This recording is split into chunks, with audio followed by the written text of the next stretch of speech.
Professor Sanjay Kumar will focus on elections, democracy, federalism, and secularism in the specific context of India.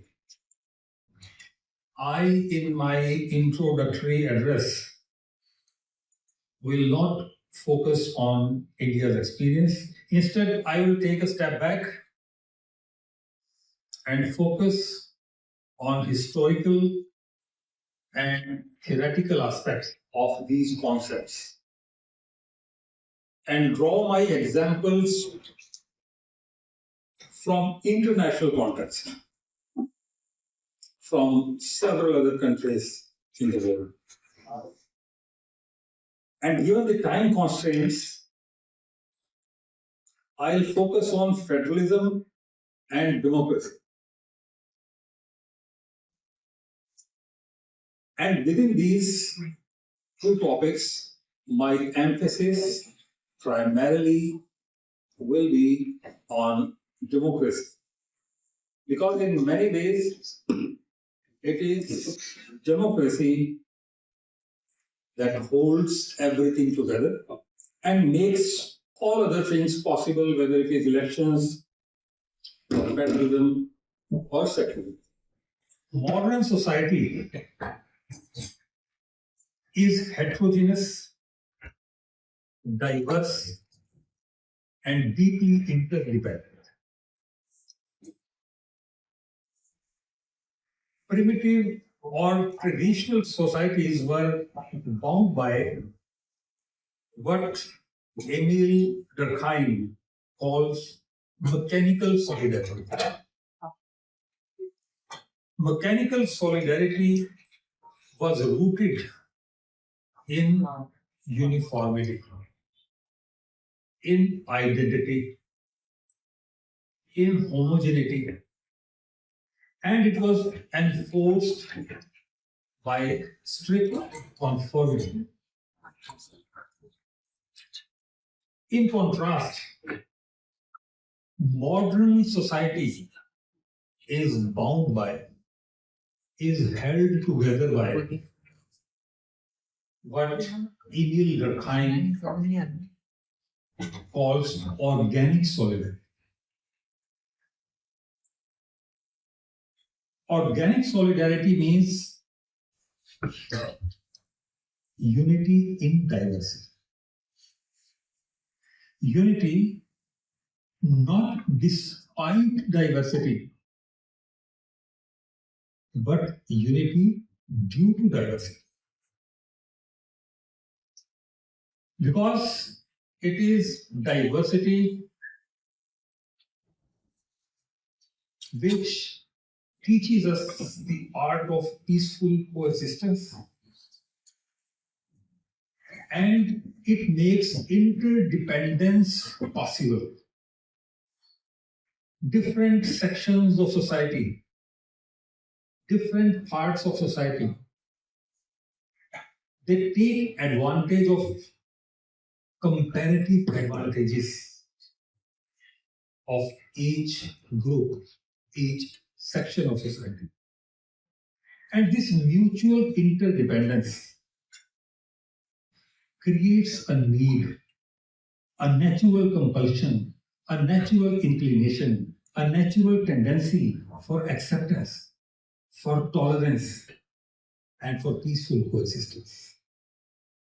However, when different and diverse groups attempt to coexist, attempt to live together, conflict is inevitable. Conflict arises because of differences in needs, differences in beliefs, differences in interests, differences in identities, differences in income, and also because of the competition for scarce resources. But as Louis Coser, in his book The Functions of Social Conflict, published in 1956, argues that conflicts are not always bad. Conflicts can be healthy if managed well. And these conflicts, if managed well, can lead to reforms, social reforms, can lead to innovation, and even stronger bonds between various groups. But when we try to suppress conflicts, when we try to force and enforce uniformity, when we try to eliminate differences, we fail to take advantage of mutual interdependence, which actually drives progress, which drives creativity, and which drives innovation. So the question is, how exactly do we manage conflict without letting it tear us apart? This is where Ralph Dahrendorf's contribution and the concept of institutionalization of conflict comes.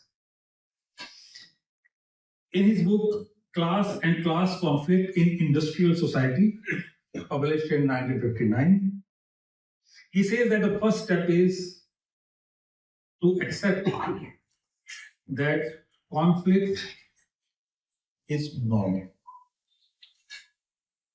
You need not eliminate it. And the second step is to build institutions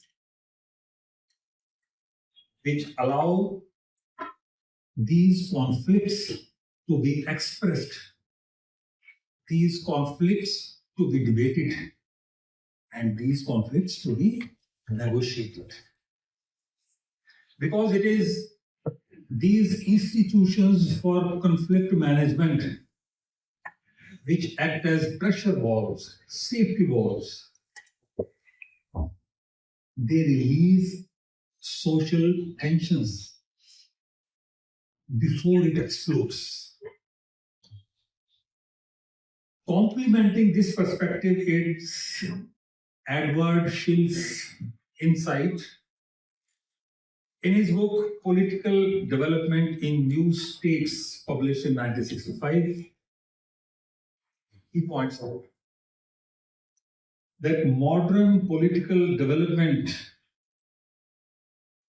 requires modern elites, requires modernizing elites. And these modernizing elites are characterized by an important ability that they have, that they try to bring about peace and stability via inclusive governance, via power sharing and accommodation of diversity, which stands in contrast to the traditional elite who try to bring about peace and stability through coercion, through force, through suppression.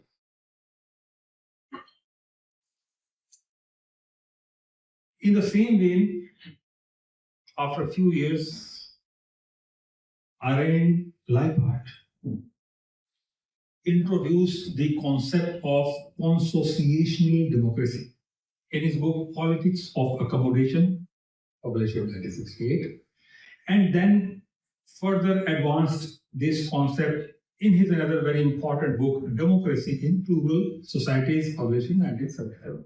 And he advocates power sharing arrangements to bring about peace, to bring about stability and to deepen democracy. This brings me to the idea, to the concept of federalism, which also does not seek to eliminate conflict, does not seek to eliminate contestations, but only seeks to manage them well and institutionalize them. It institutionalizes repeated interactions between conflicting parties. James Madison calls it contestational federalism, which he says act as a federal safeguard against tyranny. However, the problem arises when these contestations remain unresolved, when these contestations exceed their optimal threshold and escalate into violent conflicts. So, idea is to prevent contestations and conflicts from turning into violence.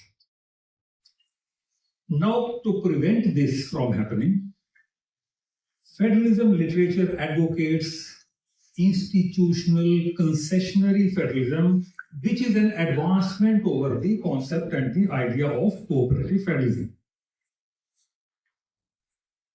Concessionary federalism is the idea or a concept where the interacting parties know that there will be repeated and ongoing institutional interactions.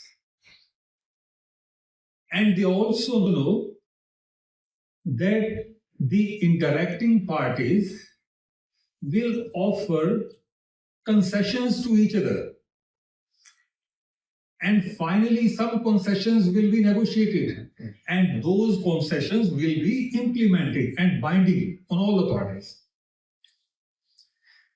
When this is the background, then the interacting parties are less likely to behave opportunistically. If these institutions for intergovernmental coordination and conflict resolution are not there, the possibility is that the conflicting parties will behave opportunistically. And in this situation, when the institutions of cooperative federalism or institutions of concessionary federalism are in place, the conflicting parties are more likely to relax their extreme positions and drop their dominant strategies. And when this happens, then they work toward or focus on negotiating concessions. Concessions which serve their specific interests, while at the same time upholding the common good and national interest. This creates an environment where the central government and the state government accept each other's legitimate authority. Center does not try to overpower states, and states do not pursue their narrow regional or parochial interests. Now, you can imagine that this kind of federal framework can thrive only in a truly democratic environment. Robert Hall, in his book Who Governs, published in 1961, based on the empirical experience of New Haven, which is a city in Connecticut, offers a model of good governance, where he shows, where he demonstrates, where he illustrates that good governance can exist when no single party or no single group dominates the political landscape for a long period of time. And when opportunities exist for each and every group in society to compete for power, to participate in political process, and to contribute in policy making process. And in this scenario, the state or the government acts as neutral arbiter, acts as honest broker, and it does not side with any one particular social group in the society, so that a fair balance is maintained. Then in 1971, he wrote another book, Polyarchy, where he seems to realize that an ideal democracy is unattainable, difficult to achieve. So he talks about minimalist conception of democracy. Polyarchy basically means government by many people.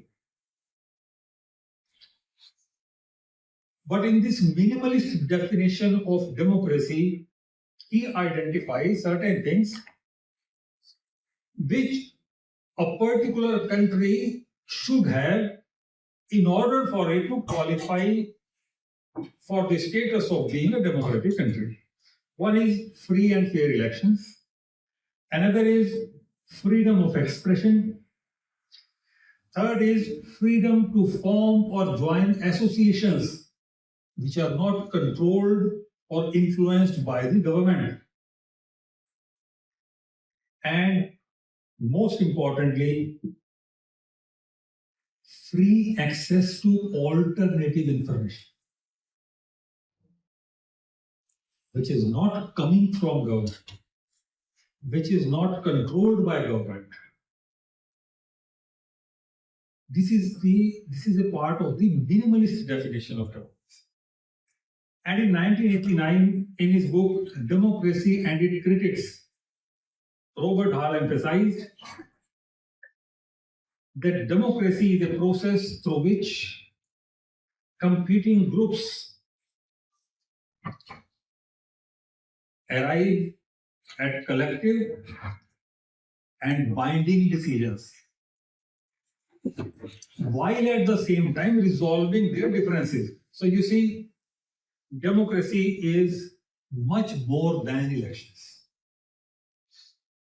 However, overall, the basic structure, the foundational structure of democracy is representative, what we call representative democracy,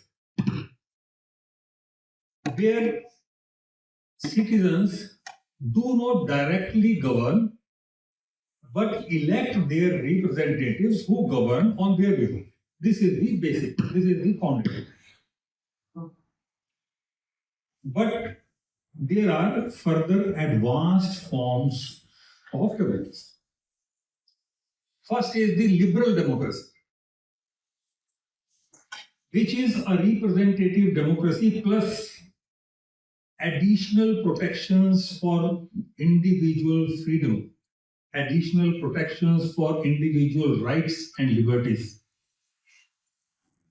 And liberal democracy also seeks to impose constitutional limits on state power.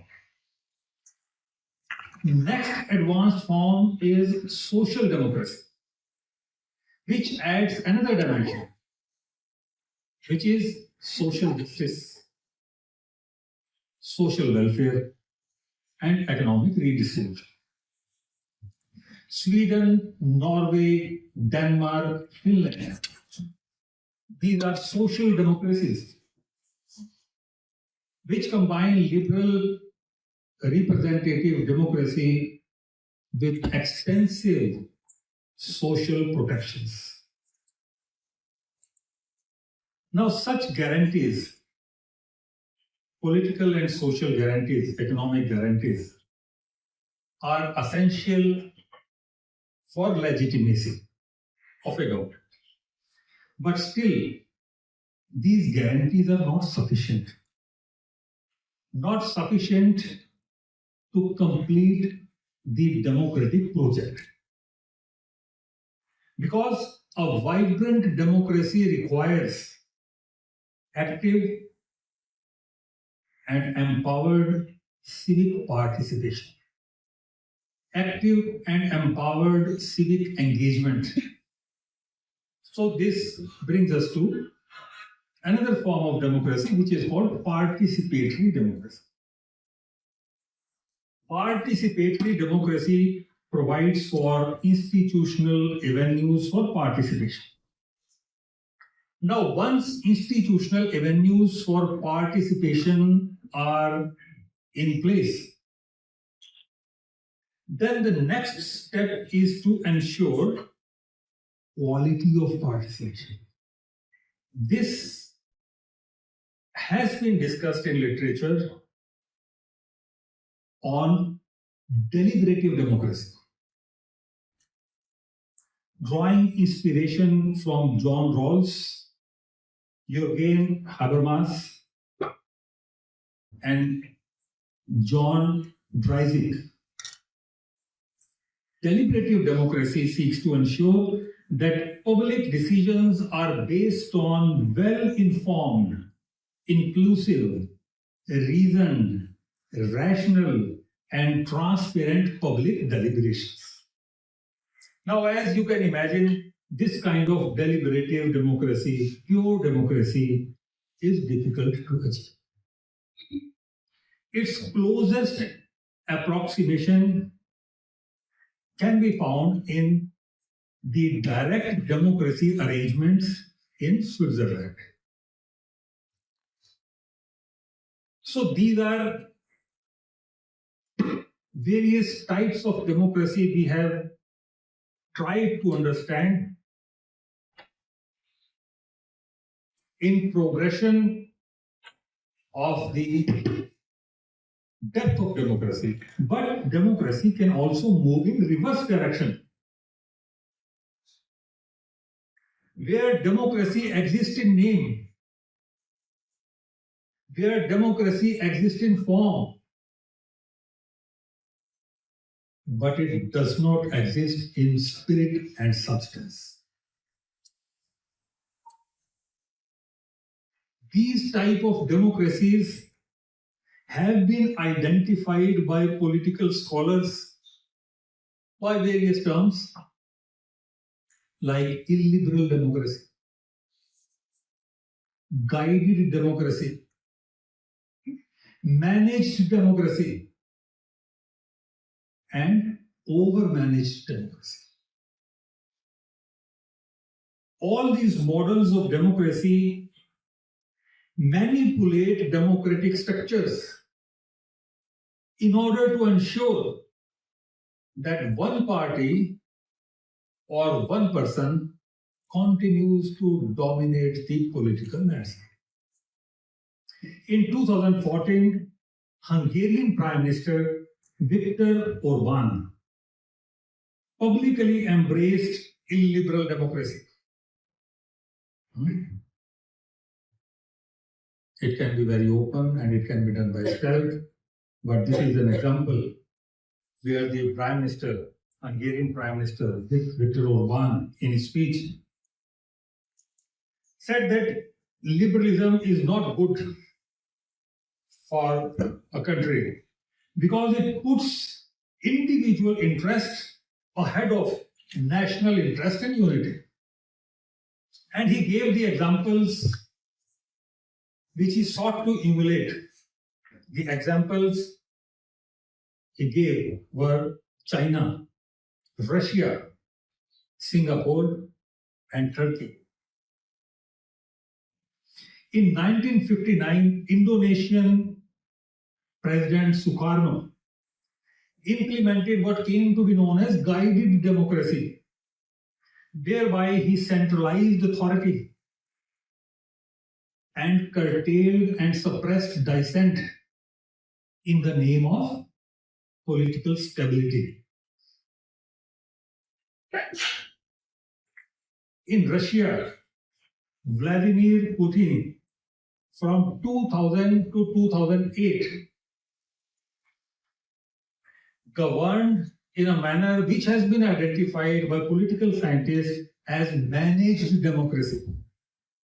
This managed democracy is just like illiberal democracy or guided democracy, but it is more sophisticated. It uses more sophisticated mechanisms of control, including modern technology, to shape public perceptions. And since 2008, when democracy begins to slide down on a slippery slope, there is no end. And after 2008, it has transitioned from managed democracy to over-managed democracy. The term has been used by Nikolai Petrov, where the centralized control becomes absolute and the governance becomes personalized and reactive. This brings home a vital truth that democracy is fragile. But it does not disappear overnight. However, it can quietly slip away. If citizens, civil society, media chooses to ignore early signs of democratic decline. History of democracy shows that democracy was earned by long struggles, deep reflection, and countless sacrifices. The earliest experiment began in classical Athens in 500 BC.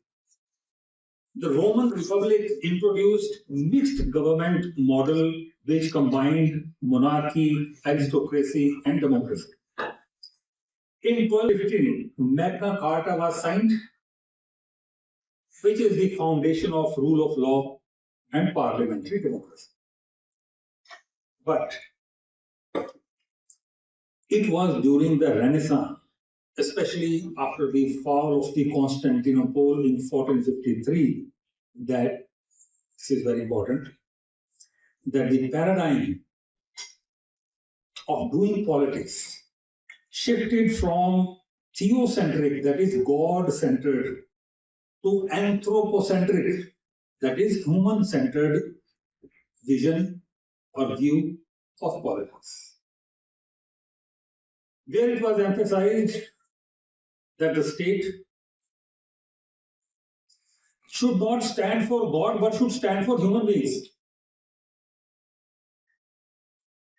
And its mandate is to fulfill the needs and aspirations of people. This view then challenged the authority of Catholic Church. However, it took 30 years of war from 1614 to 48, which ended with the Treaty of Westphalia, to bring about the final decline of the influence of Catholic Church in politics. When the influence of Catholic Church in politics declined, then there was a vacuum. So the European monarchs proceeded to fill that vacuum, and they claimed absolute control. Louis XIV of France famously declared that I am the state. I am France, France is me. However, this idea of absolutism was challenged during Enlightenment period in 1700s. Immanuel Kant, John Locke, Montesquieu, Jean-Jacques Rousseau, Voltaire, Thomas Paine, all these thinkers promoted the ideas of popular sovereignty, liberty, equality, fraternity, checks and balances, and separation. These ideas then inspired American Revolution of 1776 and French Revolution in 1789. However, democracy did not take off right away. The first wave of democracy began in 1828 when voting rights began to expand gradually. However, because we have already seen that democracy is fragile, it reversed in 1922 with the rise of fascist regimes in Italy and Germany.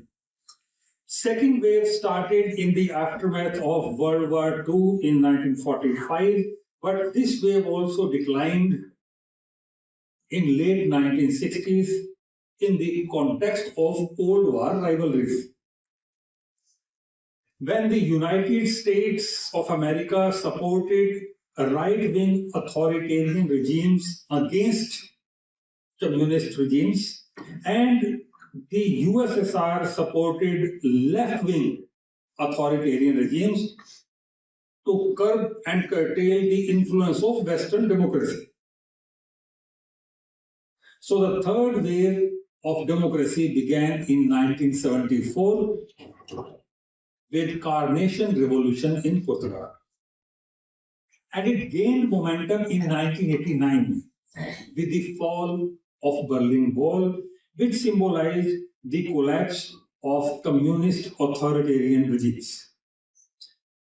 After 2010, experts believe that there is again a trend of democratic backsliding. The United States, long regarded as beacon of liberal democracy, is experiencing democratic backsliding. Freedom House report suggests that leaders in the United States of America are engaging in partisan gerrymandering and disinformation campaigns. We Dam project downgraded the status of the United States of America in 2021 from liberal democracy to electoral democracy. This kind of backsliding can be seen in Brazil during the regime of Jair Bolsonaro, 2019 to 22. He tried to control judiciary and he tried to lead the disinformation campaign against the democratic institutions and democratic sectors. But in Brazil, the judiciary came to the rescue and it dismantled the digital disinformation network of Bolsonaro, which was known as hate cabinet. And this is an example where judiciary saved democracy in the face of executive overreach. Another example is from South Africa, where during the presidency of Jacob Zuma, 2009 to 18, the president misused his authority, his control over administration to benefit one particular business group, the Gupta family, leading to the allegations of state capture. This brings home the point that just by virtue of the fact that someone is the head of the government, someone is executive, does not mean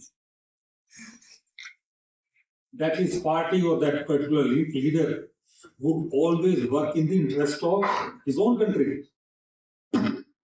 It is the vigilant people and civil society who are responsible for keeping a check on the government. This is the nature of the democratic arrangement. Here also, the judiciary was independent, so therefore court found President Jacob Zuma of violating the constitution. However, the democratic backsliding of the current times is not a total collapse of democracy.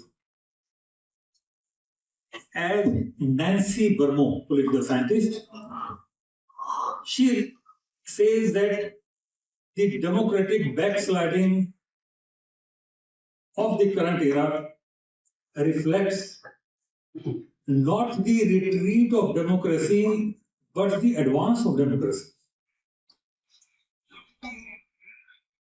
Because it shows, it illustrates, it demonstrates that democracy is the only game in the town. The autocrats of the previous era were more open, but the autocrats of contemporary times pretend to be democrats. However, at the same time, they gradually erode, they gradually weaken the democratic norms and values. So this brings both a good news as well as a bad news. Good news is that this democratic backsliding is not going to result in outright repressive authoritarian regimes. And the situation is not that bad.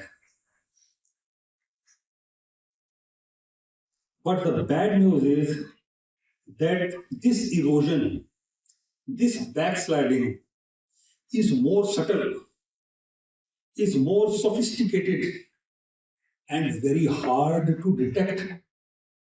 And since it is hard to detect, it is hard to resist, and it is hard to reverse.